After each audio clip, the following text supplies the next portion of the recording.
Hi hello എല്ലാ കൂട്ടുകാർക്കും നമസ്കാരം. സീരിയൽ മാനിയ വെറൈറ്റി സ്റ്റോറീസിന്റെ ഏറ്റവും പുതിയൊരു വീഡിയോയിലേക്ക് എല്ലാവർക്കും സ്വാഗതം കേട്ടോ.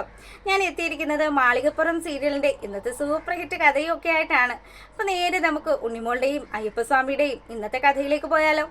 അങ്ങനെ നമ്മുടെ ഉണ്ണിമോളാണെങ്കിലും മുത്തശ്ശിയോട് പോയി ചോദിക്കാണ്, മുത്തശ്ശി ഈ മാല ഗിരിദേവനും വേണം എന്ന് പറയുന്നുണ്ട്, അയ്യപ്പസ്വാമിക്ക് കൊടുക്കാനും പറയുന്നുണ്ട്. ഞാൻ ഇത് ആർക്ക് കൊടുക്കും? ഗിരിദേവന് സങ്കടാവില്ലേ ഞാൻ അയ്യപ്പസ്വാമിക്ക് കൊടുത്തു കഴിഞ്ഞാൽ? അതുകൊണ്ട് മുത്തശ്ശി തന്നെ ഇതിന് തക്കതായിട്ടുള്ള ഒരു ഉപായം പറഞ്ഞു തരണമെന്നും പറഞ്ഞ് ഉണ്ണിമോള് മുത്തശ്ശിയുടെ അടുത്ത് ചെല്ലുമ്പോൾ മുത്തശ്ശി പറയുന്നുണ്ട്, ഗിരിദേവൻ മോളുടെ ഏറ്റവും അടുത്ത കൂട്ടുകാരനല്ലേ, അപ്പൊ ഗിരിദേവനാണെങ്കിലോ മോൾക്ക് വേണ്ടി എന്ത് വിട്ടുവീഴ്ചയും ചെയ്യും. അങ്ങനെയുള്ള ഗിരിദേവൻ ഒരിക്കലും ഇത് അയ്യപ്പസ്വാമിക്ക് സമ്മാനമായി നൽകിയാൽ പിണങ്ങില്ല. അതുകൊണ്ട് മോള് ധൈര്യമായിട്ട് ഗിരിദേവനോട് കാര്യങ്ങൾ പറഞ്ഞ് അയ്യപ്പസ്വാമിക്ക് തന്നെ ഈ സമ്മാനം നൽകണമെന്ന് പറയാണ്. എന്തായാലും ചില ഭക്തജനങ്ങളുണ്ട്, ഭഗവാന് വേണ്ടി പല വഴിപാടുകളും നേർന്നിട്ട് അവരുടെ കാര്യസാധ്യം നടന്നു കഴിയുമ്പോഴത്തേക്കിനും അത് തിരികെ നൽകാത്ത ഒരു കാര്യം. അതുകൊണ്ട് തന്നെ എൻ്റെ മോൾ ഒരിക്കലും അങ്ങനെയൊന്നും ചെയ്യരുത്, ഇത് അയ്യപ്പസ്വാമിക്ക് തന്നെ ചെന്ന് ചേരേണ്ടതാണെന്നും പറഞ്ഞ് മുത്തശ്ശി ഇങ്ങനെ പറയുമ്പോൾ ഉണ്ണിമോള് ആയിക്കോട്ടെ മുത്തശ്ശി, ഞാൻ ഇപ്പൊ തന്നെ ഗിരിദേവന്റെ അടുത്ത് പോയിട്ട് സമ്മതം വാങ്ങിച്ചിട്ട് ഇത് അയ്യപ്പസ്വാമിക്ക് കൊടുക്കാമെന്നും പറഞ്ഞ് പോവുകയാണ്. അപ്പൊ ഈ സമയത്താണെങ്കിലോ നമ്മുടെ തിരുമേനി ആണെങ്കിലോ ഇതൊക്കെ ഓരോ ആൾക്കാർ തന്ന സ്വർണങ്ങളാണ്. അപ്പം ഓരോ ആൾക്കാരുടെ പേരും ഒക്കെ പറയുന്നുണ്ട് കേട്ടോ, ഇന്ന ആൾക്കാർ തന്നതാണെന്നൊക്കെ പറഞ്ഞ് സ്വർണം. പക്ഷേ ഞാൻ ആഗ്രഹിക്കുന്ന രീതിയിൽ ഭഗവാന് മാല ഉണ്ടാക്കാനായിട്ട് ഈ സ്വർണം പറ്റുമെന്ന് എനിക്കറിയില്ല. ഏതൊരച്ഛനും തൻ്റെ മകന് സ്വർണ്ണാഭരണമൊക്കെ ഇട്ട് നടക്കണമെന്ന് ആഗ്രഹം ഉണ്ടാവില്ലേ? അതുപോലെ തന്നെ ഞാനും ആഗ്രഹിക്കുന്നതിൽ തെറ്റുണ്ടോ ഗിരിദേവാന്ന് ചോദിക്കുമ്പോൾ നമ്മുടെ വാവയാണ് മറുപടി പറയുന്നത്, അതെ തിരുമേനി, മൂർത്തിയും ശാന്തിയും എന്തായാലും അച്ഛനും മകനെയും പോലെ തന്നെയാണ്. അതുകൊണ്ട് തന്നെ തിരുമേനിയുടെ ആഗ്രഹം ഇവിടുത്തെ അയ്യപ്പസ്വാമി നിറവേറ്റി തരും. തിരുമേനി ഒന്നുകൊണ്ട് വിഷമിക്കുമൊന്നും വേണ്ടെന്ന് പറയുമ്പം ഉണ്ണിമോള് മാലയൊക്കെ ആയിട്ട് വരികയാണ്. ഉണ്ണിമോൾ എത്തിയല്ലോ. ഉണ്ണിമോൾ വന്നതും ഗിരിദേവ എന്നോട് മുത്തശ്ശി പറഞ്ഞു, ഗിരിദേവൻ എൻ്റെ ബെസ്റ്റ് ഫ്രണ്ട് അല്ലേ, അതുകൊണ്ട് തന്നെ ഗിരിദേവൻ്റെ സമ്മതത്തോടു കൂടി അയ്യപ്പസ്വാമിക്ക് മാല കൊടുക്കാനാണ് ഞാൻ തീരുമാനിച്ചിരിക്കുന്നത്. അപ്പം ഗിരിദേവൻ പറയുന്നുണ്ട്, എന്നാ ഉണ്ണിമോൾ ഒരു കാര്യം ചെയ്യും, അയ്യപ്പസ്വാമി ഈ മാല തന്നെയാണോ ആഗ്രഹിക്കുന്നത് എന്നുള്ള കാര്യത്തിൽ എനിക്ക് ചെറിയ സംശയമുണ്ട്. ഉണ്ണിമോൾ ഒന്ന് കണ്ണടച്ച് പ്രാർത്ഥിച്ചെന്ന് പറയുകയാണ്. അപ്പം ഉണ്ണിമോൾ ഗിരിദേവൻ പറഞ്ഞതുപോലെ തന്നെ കണ്ണടച്ച് പ്രാർത്ഥിക്കുന്ന സമയത്ത് കാണുന്ന കാഴ്ച ഭഗവാൻ സാക്ഷാൽ ശ്രീ അയ്യപ്പൻ സർവാഭരണ വിഭൂഷിതനായിട്ടിരിക്കുന്ന ഒരു കാഴ്ചയാണ്. അപ്പം തിരുവാഭരണങ്ങളൊക്കെ ചാർത്തിയിരിക്കുന്ന ഭഗവാനെ നല്ലതുപോലെ നമ്മുടെ ഉണ്ണിമോള് ദർശിക്കുകയാണ്. അത് കണ്ടു കഴിയുമ്പോഴതാ ഭഗവാന്റെ തലയിലെ കിരീടവും അതുപോലെ തന്നെ അരയിലെ അരപ്പട്ടയും മാലയും ഒക്കെ ഉണ്ട്. അപ്പൊ ഇത്രയും കാര്യമായിട്ട് കാണുമ്പോൾ ഉണ്ണിമോളാണെങ്കിൽ, അല്ല ഗിരിദേവ, ഞാൻ കണ്ട കാഴ്ചയെന്ന് പറഞ്ഞാൽ ഭഗവാൻ ഒരുപാട് സ്വർണ്ണമൊക്കെ അണിഞ്ഞിരിക്കുന്നതാണ്. ഇതൊക്കെ ഞാൻ എങ്ങനെ ഭഗവാന് കൊടുക്കാനാണ്? ഞാനൊരു ചെറിയ സ്കൂൾ കുട്ടിയല്ലേ, അപ്പം എൻ്റെ അടുത്ത് അത്രയും പൈസയൊന്നും ഉണ്ടാവില്ലല്ലോ. എൻ്റെ അച്ഛനാണെങ്കിലും ഇപ്പം കടയൊക്കെ തുടങ്ങിയത് കൊണ്ട് അച്ഛൻ്റെ കയ്യിലും അത്രയും പൈസ ഉണ്ടാവില്ല, മുത്തശ്ശിയുടെ കയ്യിലും കാണില്ല. പിന്നെ ഞാൻ എങ്ങനെ കൊടുക്കാനാണ്? അപ്പം ഇതൊക്കെ കേൾക്കുമ്പോഴത്തേക്കിനും ഗിരിദേവൻ പറയുന്നുണ്ട്, അയ്യപ്പസ്വാമി അങ്ങനെ ആഗ്രഹിച്ചിട്ടുണ്ടെങ്കിൽ ഉണ്ണിമോൾ അത് കൊടുത്തിരിക്കും. ഉണ്ണിമോൾക്ക് അതിനുള്ള വഴി അയ്യപ്പസ്വാമി തന്നെ കാണിച്ചു തരുമെന്ന് പറയുകയാണ്. അപ്പോൾ ഉടനെ തന്നെ ഉണ്ണിമോളാണെങ്കിൽ കൺഫ്യൂഷൻ അടിച്ച് ഇങ്ങനെ വട്ടടിച്ച് നിൽക്കുകയാണ്. അപ്പോൾ വാവ് പറയുന്നുണ്ട്, ഉണ്ണിമോൾ ടെൻഷനൊന്നും ആവണ്ടെന്നേ, ഉണ്ണിമോൾ ഇപ്പം തിരികെ വീട്ടിലേക്ക് പോയിക്കോ, ഇതിനുള്ളൊരു മാർഗം തെളിഞ്ഞു വരും. അപ്പൊ ഉണ്ണിമോള് ഞങ്ങളുടെ അടുത്തേക്ക് വാന്നും പറഞ്ഞ് വിടുകയാണ്. അങ്ങനെ ഉണ്ണിമോള് തിരികെ വീട്ടിലെത്തി. അങ്ങനെ മുത്തശ്ശിയോട് കാര്യങ്ങളൊക്കെ പറയുമ്പോൾ മുത്തശ്ശി പറയാ, അയ്യപ്പസ്വാമി അങ്ങനെ വിവരക്കേട് കാണിക്കുവോ ഉണ്ണിമോളെ? ഉണ്ണിമോളൊരു സ്കൂൾ കുട്ടിയാണെന്നും ഇത്രയും അധികം ആഭരണങ്ങളൊക്കെ ഭഗവാൻ ഉണ്ണിമോൾ എങ്ങനെ നൽകാനാണ്?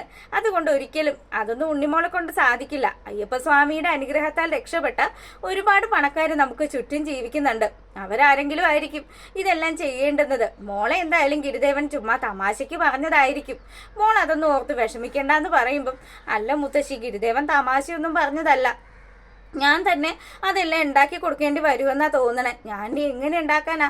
ഞാൻ സ്കൂൾ കുട്ടിയല്ലേ, ഞാൻ എങ്ങനെ ഉണ്ടാക്കുമെന്നും പറഞ്ഞു ഉണ്ണിമോൾക്ക് ഭയങ്കര സങ്കടം. അങ്ങനെ ഉണ്ണിമോളെ ഒരുവിധം സമാധാനിപ്പിച്ച് മുത്തശ്ശി കിടത്തി ഉറക്കുകയാണ്.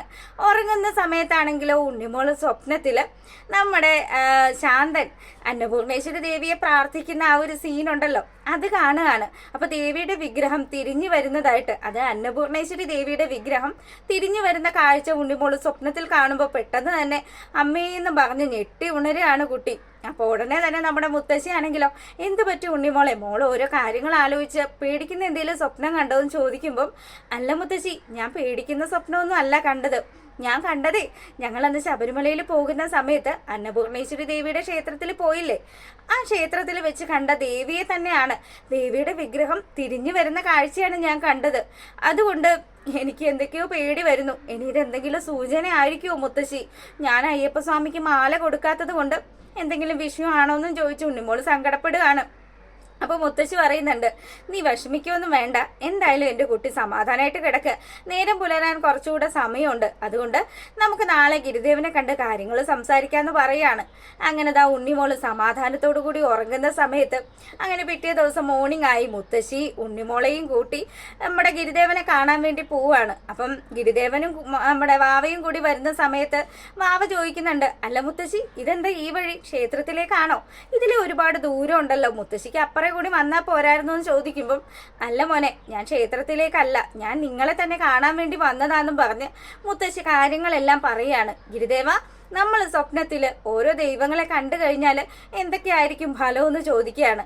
ശിവനെ കണ്ടു കഴിഞ്ഞാൽ കാര്യങ്ങളെല്ലാം നടക്കും, അതുപോലെ തന്നെ ഗണപതിയെ കണ്ടു കഴിഞ്ഞാൽ ആ വീട്ടിലെ വിഘ്നങ്ങളെല്ലാം മാറ്റിത്തരും. അങ്ങനെ ഒരുപാട് കാര്യങ്ങൾ ഇങ്ങനെ പറയുമ്പം അന്നപൂർണേശ്വരി ദേവിയെ കണ്ടാൽ എങ്ങനെയായിരിക്കും ഗിരിദേവ എന്ന് ഉണ്ണിമോള് ചോദിക്കുകയാണ്. അന്നപൂർണേശ്വരി ദേവിയെ കണ്ടാൽ എന്ത് കാര്യമാണോ നമ്മളെ നിയോഗിക്കപ്പെട്ടിരിക്കുന്നത് ആ കാര്യം സാധ്യമാകുമെന്ന് തന്നെയാണ്. സാക്ഷാൽ പാർവതി ദേവി തന്നെയാണ് അന്നപൂർണേശ്വരി ആയിട്ടും വരുന്നത്. അതുകൊണ്ട് തന്നെ ഉണ്ണിമോളുടെ ആഗ്രഹം നടക്കുമെന്ന് പറയുമ്പോൾ ഉണ്ണിമോളാണെങ്കിൽ ഇനിയിപ്പോൾ എന്താ ചെയ്യുക? അപ്പം എൻ്റെ ആഗ്രഹങ്ങൾ എന്തൊക്കെയോ നടക്കാനിരിക്കുന്നു. മുത്തശ്ശി, നമുക്ക് അന്നപൂർണേശ്വരി ദേവിയുടെ ക്ഷേത്രത്തിലേക്ക് പോവാൻ ഗിരിദേവനെയും വാവയും കൂടി കൂട്ടിയാലോ എന്ന് ചോദിക്കുകയാണ്. അപ്പോൾ ഗിരിദേവൻ ചോദിക്കുന്നുണ്ട്, എന്താ സംഭവം? അതെ, ഉണ്ണിമോള് അന്നപൂർണേശ്വരി ദേവിയെ സ്വപ്നം കണ്ടു, അതുകൊണ്ട് തന്നെ ദേവി ക്ഷേത്രത്തിൽ പോകാമെന്ന് തന്നെയാണ് വിചാരിക്കുന്നത്. അപ്പം അങ്ങോട്ടേക്ക് കുറച്ച് ദൂരം ഉണ്ടല്ലോ. അങ്ങനെയാണെങ്കിൽ മുത്തശ്ശി, ഞങ്ങളും മുത്തശ്ശിയുടെ കൂടെ വരാം, വിഷമിക്കൊന്നും വേണ്ട, നമുക്കൊരു വണ്ടി പിടിച്ച് പോകാമെന്നും പറഞ്ഞ് ഗിരിദേവൻ വണ്ടി പിടിക്കാൻ പോവാണ്. അപ്പൊ ഈ സമയത്താണെങ്കിലോ ഈ ഒരു കൊച്ച് ഇങ്ങനെ റോഡിലൂടെ ഓടി വരുന്ന കാഴ്ചയാണ് കാണുന്നത്. നമ്മുടെ ഉണ്ണിമോളെ കാട്ടിലും ഇച്ചിരി കൂടി ഒരു പൊക്കമൊക്കെ ഉള്ളൊരു കൊച്ച് അതിങ്ങനെ ഓടി വരുമ്പം എന്തോ കണ്ട് പേടിച്ച് ഓടുകയാണ്. ആ സമയത്താണ് നമ്മുടെ ഗിരിദേവനും ഉണ്ണിമോളും മുത്തശ്ശിയൊക്കെ സഞ്ചരിച്ചിരുന്ന വണ്ടി ഈ കുഞ്ഞിന്റെ അടുത്ത് വന്ന് സ്റ്റോപ്പ് ആക്കുന്നത്. നിന്നതും മുത്തശ്ശിയും ഉണ്ണിമോളും ഒക്കെ ചാടി ഇറങ്ങി. ഉണ്ണിമോള് ദാ കൊച്ചിന്റെ അടുത്ത് പോയിട്ട് ചോദിക്കുന്നുണ്ട്, മോൾ എന്ത് കണ്ടാ പേടിക്കുന്നത്? എന്താ പറ്റിയത്? ആരെങ്കിലും ഉപദ്രവിക്കാൻ വന്നതാണോ എന്ന് ചോദിക്കുമ്പം ആ കൊച്ചു ഒരു അക്ഷരം പോലും മിണ്ടുന്നില്ല കേട്ടോ. ചുറ്റും അങ്ങോട്ടും ഇങ്ങോട്ടും ഒക്കെ നോക്കുകയാണ്. അപ്പം മുത്തശ്ശിയാണെങ്കിലും ഇറങ്ങി വന്നിട്ട്, മോള് കാര്യം പറയൂ, മോളുടെ വീട് ഇവിടെ അടുത്താണോ? മോളെ ആരാണ് ഓടിച്ചത്? എന്താ സംഭവിച്ചത് എന്നൊക്കെ ഇവർ മാറ്റിയും മറിച്ചും ഒക്കെ ചോദിച്ചിട്ടും ഈ കൊച്ചു ഒരക്ഷരം പോലും മിണ്ടുന്നില്ല. പക്ഷെ അവിടെ ഒരാളുടെ സാന്നിധ്യം നമ്മുടെ ഗിരിദേവന് മനസ്സിലാകുകയാണ്. മറ്റാരുമല്ല, ബ്രഹ്മരക്ഷസിന്റെ സാന്നിധ്യം. അങ്ങനെ ദാ രക്ഷസ് തമ്പുരാൻ അവിടെ വന്ന് നിൽക്കുന്നതായിട്ട് കാണിക്കുമ്പോഴത്തേക്കിനും ഗിരിദേവൻ പറയുന്നുണ്ട്, എന്തോ കണ്ട് ഭയന്നാണ് ഈ കുട്ടി വന്നിരിക്കുന്നത്.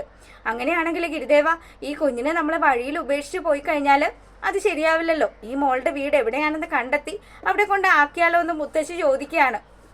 അപ്പൊ ഗിരിദേവനാണെങ്കിലോ നമ്മുടെ വാവയെ നോക്കി ഒന്ന് ചിരിക്കുകയാണ്. എന്തായാലും ഗിരിദേവൻ വിചാരിച്ചിരിക്കുന്നത് പോലെ തന്നെ തിരുവാഭരണങ്ങള് ഭഗവാന്റെ കയ്യിൽ തന്നെ എത്തിയിരിക്കും. അതിനുള്ള കാര്യങ്ങൾ അതിലേക്ക് തന്നെയാണ് നമ്മുടെ ഗിരിദേവൻ ഉണ്ണിമോളെ എത്തിച്ചുകൊണ്ടിരിക്കുന്നത്. അത്തരത്തിലുള്ള ഒരു സൂപ്പർ ഹിറ്റ് കഥയാണ്. അപ്പൊ എല്ലാവരും കാണുക, സപ്പോർട്ട് ചെയ്യുക. എല്ലാവർക്കും നല്ലൊരു ദിവസം ആശംസിച്ചുകൊണ്ട് വീഡിയോ വൈൻഡപ്പ് ചെയ്യുന്നു. താങ്ക്